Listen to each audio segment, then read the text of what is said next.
55 शताब्दी वर्ष को अटल निर्माण वर्ष के रूप में मनाया है।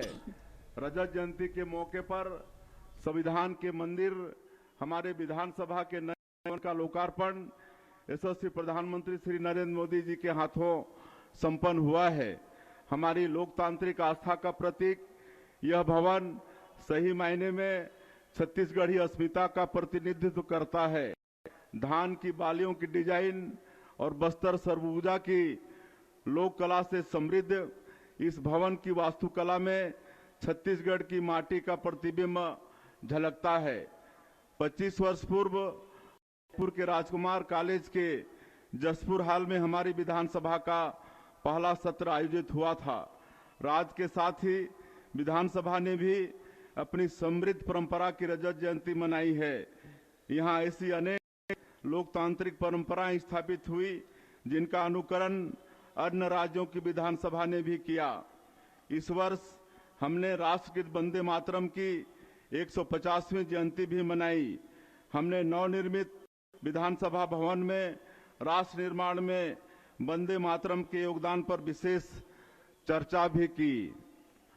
सुकमा जिले के कोंटा से लेकर मनेन्द्रगढ़, चिरमिरी, भरतपुर जिले के सीतामढ़ी और चौका तक प्रदेश के हर कोने में लोगों ने वंदे मातरम का सस्वर गान किया।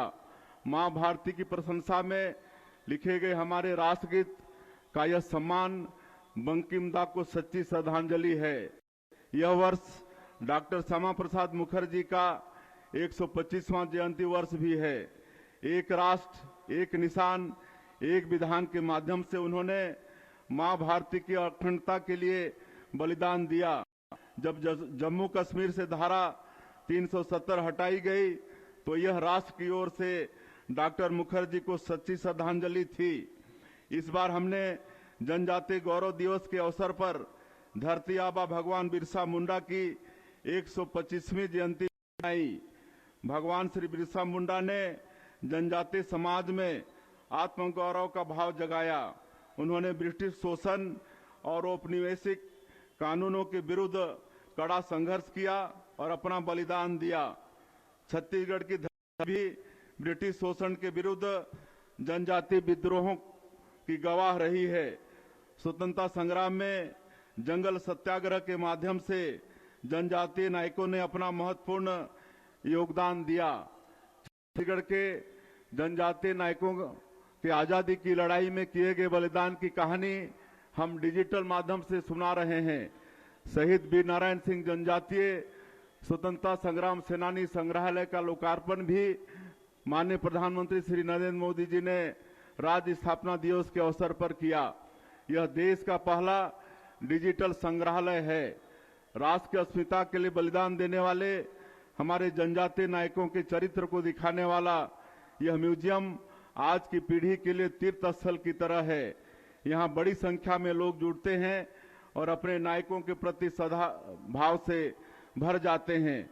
शहीदों की चिताओं पर जुड़ेंगे हर बरस मेले, वतन पर मरने वालों का यही बाकी निशा होगा। आज के दिन हम अभिनंदन करते हैं अपने वीर जवानों का, जिन्होंने अपनी जान की बाजी लगाकर अपनी धरती को माओवाद के खतरे से मुक्त करने का बीड़ा उठाया। माओवादी हिंसक विचारधारा देश के लोकतंत्र को बड़ी चुनौती है। इनकी आस्था संविधान में नहीं, राष्ट्र की अस्मिता में नहीं, राष्ट्र की अस्मिता के प्रतीक चिन्हों में नहीं, इस कैंसर की तरह व्याधि का उपाय यही है कि इसे जड़ से नष्ट किया जाए। प्रधानमंत्री जी के नेतृत्व में एवं केंद्रीय गृह मंत्री श्री अमित शाह जी के मार्गदर्शन में हमने सुनियोजित रणनीति अपनाकर माओवादियों को चुनौती दी। हमारे जवानों ने रात दिन कठिन मौसम और दुर्गम परिस्थितियों में हर पल खतरे का सामना करते हुए एरिया डोमिनेशन किया और अपने साहस तथा शौर्य से हर लक्ष्य को प्राप्त किया। माओवादी हिंसा को समाप्त करने का यह बेहद कठिन लक्ष्य अब पूरा होने को है। इसी साल के मार्च महीने तक हम माओवाद को इस सुंदर धरती से जड़ मुक्त कर देंगे। खुशी की बात यह है कि अनेक लोग जो रास्ता भटक चुके थे वो अब लोकतंत्र की मुख्यधारा में वापस लौट रहे हैं। उन्होंने हथियार रख दिए और अपने हाथों में बाबा साहेब का संविधान थामा। राष्ट्रपिता महात्मा गांधी के देश में यह सबसे सुंदर तस्वीर देखने में आई और इसने संविधान की सत्यमेव जयते की भावना को पुष्ट किया है। कुछ महीनों पहले जब मैं कार्यक्रम में भाग लेने जगदलपुर गया था, वहां मैं बस्तर कैफे गया। वहां आत्मसमर्पित नक्सली महिलाएं अब कैफे संभालती हैं। हिंसा की राह छोड़कर लोगों की सेवा की राह में आने से उनके चेहरे पर जो खुशी मैंने देखी, उसे बयां करने के लिए मेरे पास कोई शब्द नहीं है। हर काली अंधेरी रात के बाद नई सुबह होती है। अब नक्सल मुक्त क्षेत्र में विकास का सूरज दमक रहा है। बच्चों के चेहरे से भय का साया हट गया है। उनके हाथों में किताबें हैं। बस्तर को इस नए रूप में देखना बहुत ही अच्छा लगता है। किसी राज्य की रजत जयंती आत्मावलोकन का अवसर भी है। इसकी कसौटी यह है कि पुरखों द्वारा बताए गए आदर्शों पर हम कितने खरे उतर पाए। छत्तीसगढ़ का समाज अपने पुरखों द्वारा दिखाए राह पर चलते हुए सबका साथ, सबका विकास, सबका विश्वास और सबका प्रयास की भावना से छत्तीसगढ़ महतारी की सेवा में जुटा हुआ है। भारत के प्रथम स्वतंत्रता संग्राम के दौरान छत्तीसगढ़ में विद्रोह की मशाल शहीद वीर नारायण सिंह जी जैसी सूरवीरों ने जलाई। उन्होंने न केवल अंग्रेजी औपनिवेशिक शासन का विरोध किया, अपितु एक ऐसी वैकल्पिक व्यवस्था की राह भी दिखाई जो अंत्योदय के प्रति गहरी सराहना रखती है। उन्होंने जमाखोरी का विरोध कर अकाल के दौरान भूख से पीड़ित लोगों के पेट की ज्वाला शांत की। छत्तीसगढ़ का पीडीएस मॉडल शहीद वीर नारायण सिंह जी को सच्ची श्रद्धांजलि है। हमारे यहाँ कहावत है कि दुबर बरदू अषाढ़। इस कहावत से किसान भाइयों की दिक्कतें स्पष्ट रूप से समझ आती हैं कि खेती किसानी करना कितना कठिन कार्य है। राज बनने के बाद हमारी सबसे बड़ी चुनौती थी अन्नदाताओं का सुख और संतोष। इस रजत जयंती की यात्रा में हमने किसान भाइयों की मुस्कान उन्हें लौटाई है। आज छत्तीसगढ़ के किसान को धान का सबसे अच्छा मूल्य मिल रहा है। हमारे ग्रामीण परिवेश में समृद्धि का आकलन घरों के कोठार से होता है। कोठार अनाज से भरे हों तो समझ जाइए कि समृद्धि हर ओर फैली हुई है। हमारे प्रदेश का कोठार अर्थात हमारा धान का कटोरा धान से लबालब है। राज बनने के बाद व्यवस्थित रूप से धान की खरीदी हुई। जब धान खरीदी आरंभ हुई तो इसका आंकड़ा 5 लाख मीट्रिक टन था। पिछली बार खरीदी का यह आंकड़ा 149 लाख मीट्रिक टन तक पहुंच गया। हमने पिछले 2 साल में किसान हितैषी योजनाओं के माध्यम से किसानों के खाते में 1.5 लाख करोड़ रुपए अंतरित किए हैं। हमारी सरकार किसानों के हित में फैसले लेती है। अटल सिंचाई योजना के तहत वर्षों से अपूर्ण और लंबित पड़ी 115 सिंचाई योजनाओं को पूर्ण करने हमने 2800 करोड़ रुपए की योजना की मंजूरी दी है। प्रधानमंत्री जी ने दीपावली के मौके पर जो जीएसटी रिफॉर्म्स किए उसका सबसे अधिक लाभ हमारे किसान भाइयों को मिला। ट्रैक्टर और अन्य कृषि उपकरण काफी सस्ते हो गए। कृषि मशीनरी बेचने वाले कारोबारियों के लिए तो काफी व्यस्तता का समय रहा। खेती किसानी से वंचित उत्पादों पर कर घटाने का सबसे बड़ा लाभ यह हो रहा है कि हमारे किसान भाई आधुनिक खेती को तेजी से अपना रहे हैं। हमारे छत्तीसगढ़ का चावल 120 देशों में निर्यात होता है। लागत घटने और सरकार द्वारा अच्छा मूल्य मिलने से किसानों के लिए अपने उत्पादों को प्रतिस्पर्धी रखने में काफी मदद मिलती है। हमारा देश अन्य देशों के साथ व्यापार वार्ता भी कर रहा है। यह वार्ता महाशक्तियों के साथ भी हो रही है। प्रधानमंत्री जी ने स्पष्ट कह दिया है कि जो भी व्यापार समझौते होंगे उनमें किसानों का किसी तरह से अहित नहीं होने दिया जाएगा। डबल इंजन की सरकार किसानों के मुद्दे पर कभी झुकती नहीं, किसानों के मुद्दे पर सिर उठाकर खड़ी रहती है और किसान भाइयों को उनका हक दिलाती है। किसानों के साथ ही श्रमिक भाइयों की समृद्धि हमारी सर्वोच्च प्राथमिकता है।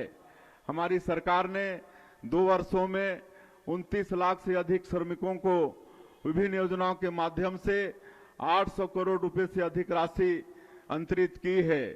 महिला सशक्तिकरण के उद्देश्य को देखते हुए रात की पाली में भी महिला श्रमिकों के सशर्त नियोजन का प्रावधान किया गया है।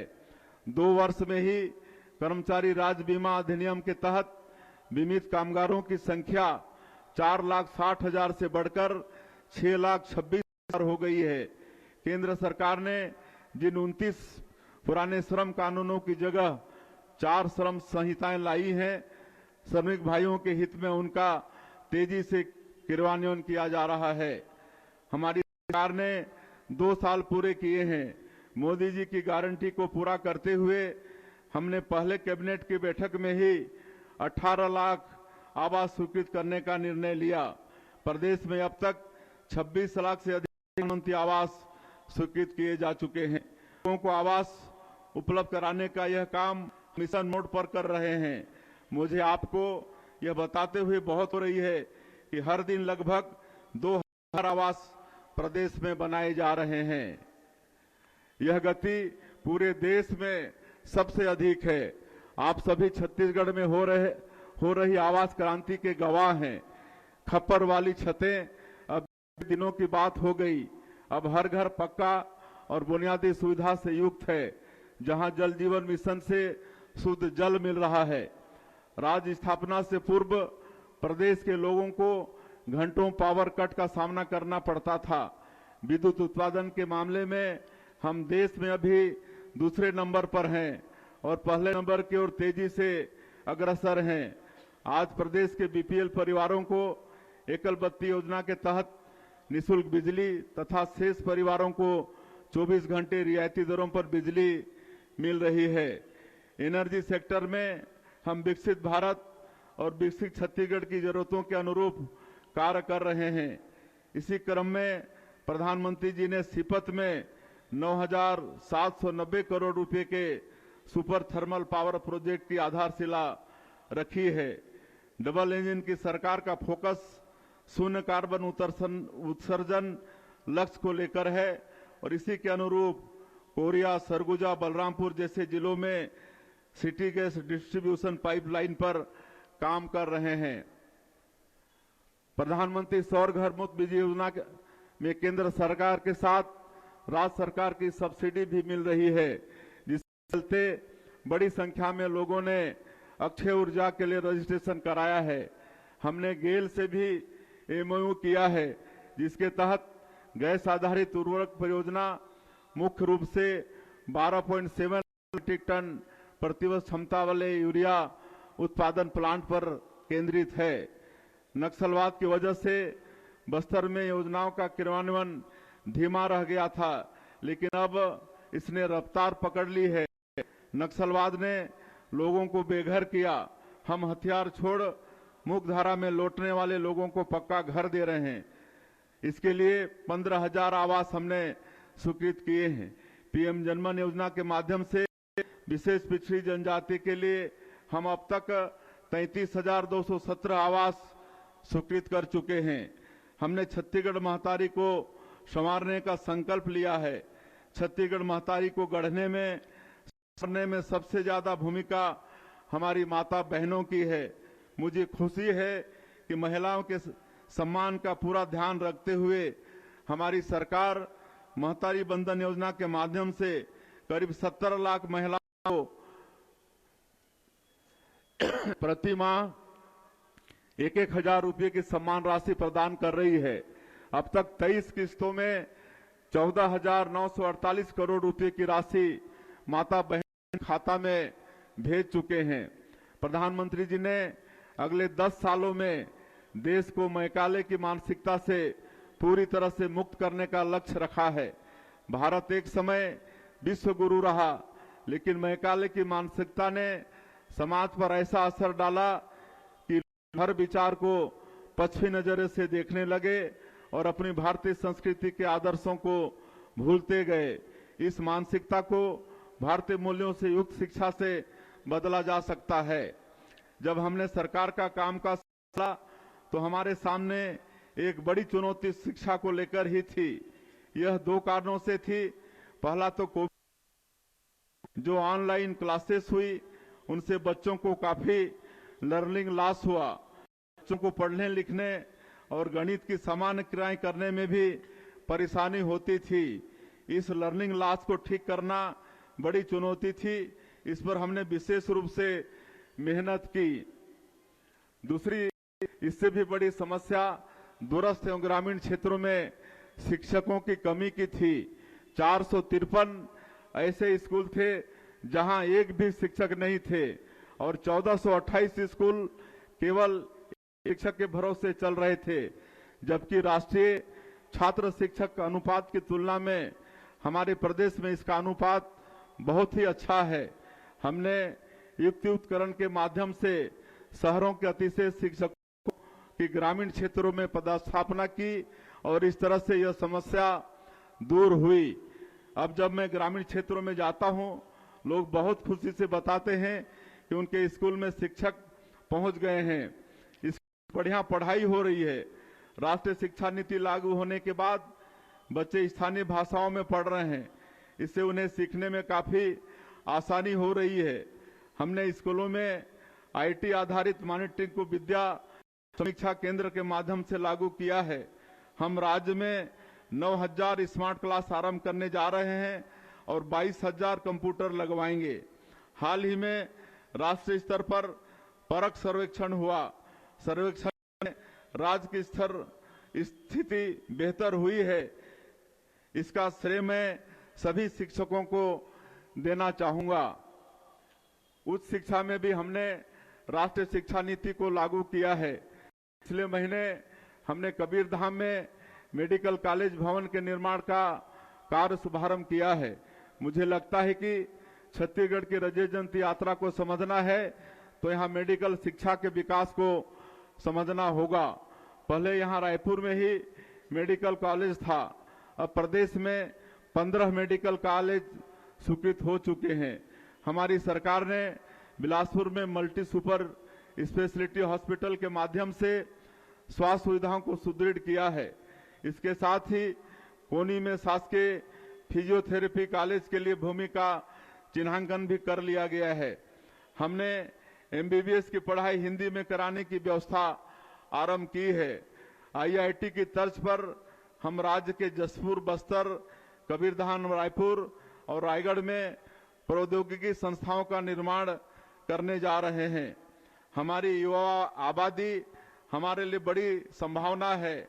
हम राष्ट्रीय स्तर की संस्थाओं को प्रदेश में ला रहे हैं। नवा रायपुर को हम एडू सिटी के रूप में विकसित कर रहे हैं। हम निफ्ट, नाइलिट और फोरेंसिक यूनिवर्सिटी जैसे संस्थान यहां आरंभ कर रहे हैं। युवाओं को पढ़ने लिखने की बेहतर जगह मिल पाए, इसके लिए हम रायपुर के नालंदा परिसर की तर्ज पर 34 नगरीय निकायों में अत्याधुनिक लाइब्रेरी बना रहे हैं। युवाओं के स्किल ट्रेनिंग से लेकर नए जमाने के कोर्सेस आदि की सुविधा देने के लिए सरकार हर संभव प्रयास कर रही है। 160 आईटीआई को हमने 484 करोड़ रुपए की लागत से मॉडल आईटीआई के रूप में उन्नयन किया है। हम पैन आईआईटी संस्था के माध्यम से भी स्किल अपग्रेडेशन के लिए काम कर रहे हैं। नई स्टार्टअप नीति के माध्यम से हमने 50,000 विद्यार्थियों को स्टार्टअप से जोड़ने का लक्ष्य रखा है। हमारे देश ने वर्ष 2036 में ओलंपिक खेलों के लिए दावेदारी की है। देश में खेल अधोसंरचना को मजबूत करने एवं खेलों का शानदार माहौल तैयार करने यह कदम उठाया गया है। ओलंपिक खेलों में छत्तीसगढ़ के खिलाड़ी भी अंतर्राष्ट्रीय स्तर पर अपनी प्रतिभा का प्रदर्शन करें। इसके लिए हम खेल अधोसंरचना को बेहतर बनाने का काम मिशन मोड पर कर रहे हैं। नया रायपुर के सेक्टर 28 में कॉम्प्लेक्स के लिए 85 करोड़ रुपए का बजट प्रावधान किया गया है। हमारा राज्य जनजातीय बाहुल्य है। तीरंदाजी की कला हमारे जनजातीय क्षेत्र की पहचान रही है। इसे निखारने के लिए हमने राष्ट्रीय आर्चरी एकेडमी की स्थापना हेतु नवा रायपुर में 13 एकड़ जमीन आवंटित की है। खिलाड़ियों को प्रोत्साहित करने हमने ओलंपिक खेलों में पदक विजेताओं के लिए विशेष धनराशि की घोषणा भी की है। खेल प्रतियोगिताएं कभी आसान जगहों में आयोजित नहीं होती। खेल सुकून के वातावरण में खेले जाते हैं। बस्तर में भी ऐसा ही सुकून लौट आया है। बस्तर ओलंपिक के आयोजन के माध्यम से हमने खेल के माध्यम से बस्तर की नई पहचान देश और दुनिया के सामने रखी है। पिछले वर्ष इन खेलों में 1,65,000 लोगों ने हिस्सा लिया था। इस बार 3,90,000 लोगों ने भाग लिया। इस साल हमें खेलो इंडिया ट्राइबल गेम्स की मेजबानी भी मिली है। प्रदेशों में खेलों का परिदृश्य उज्जवल है और हम इसकी बेहतरी के लिए निरंतर काम कर रहे हैं। प्रदेश की नई औद्योगिक नीति युवा आबादी के लिए बड़े पैमाने पर रोजगार सृजन की उम्मीदें लेकर आई है। नई नीति के तहत हम सिंगल विंडो सिस्टम और ईज ऑफ डूइंग बिजनेस के तहत निवेश में अनुदान प्रावधान तथा अन्य आकर्षक सुविधाएं निवेशकों को प्रदान कर रहे हैं। नई नीति के तहत हमने मुंबई, दिल्ली, अहमदाबाद और बंगलुरु जैसे महानगरों के साथ ही जापान एवं दक्षिण कोरिया में भी निवेश सम्मेलन किए। जापान में आयोजित होने वाला ओसाका वर्ल्ड एक्सपो उद्यमों के लिए दुनिया के सबसे महत्वपूर्ण आयोजनों में से है। यहाँ हमने छत्तीसगढ़ की विशेषताओं को दिखाते हुए पवेलियन लगाया और नई औद्योगिक नीति तथा छत्तीसगढ़ की निवेश संभावनाओं के बारे में जानकारी दी। हमने यह सारी जानकारी जापानी भाषा में दी। यह उनके लिए अनूठा अनुभव था। दोनों ही देशों के निवेशकों ने छत्तीसगढ़ में निवेश करने पर रुचि दिखाई है। देश दुनिया से अब तक हमें 7,83,000 करोड़ रुपए के निवेश प्रस्ताव प्राप्त हो चुके हैं। इन पर तेजी से काम किया जा रहा है। हमने स्टेट कैपिटल रीजन का निर्माण किया है और इसके तेज विकास के लिए प्राधिकरण का गठन किया है। व्यवस्थित विकास और फ्यूचर प्लानिंग के चलते यह रीजन देश के सबसे तेजी से बढ़ते औद्योगिक केंद्र तथा ईज ऑफ लिविंग के मामले में देश के अग्रणी शहरों में होगा। यहाँ हम ग्लोबल कैपेबिलिटी सेंटर स्थापित करने पर भी काम कर रहे हैं।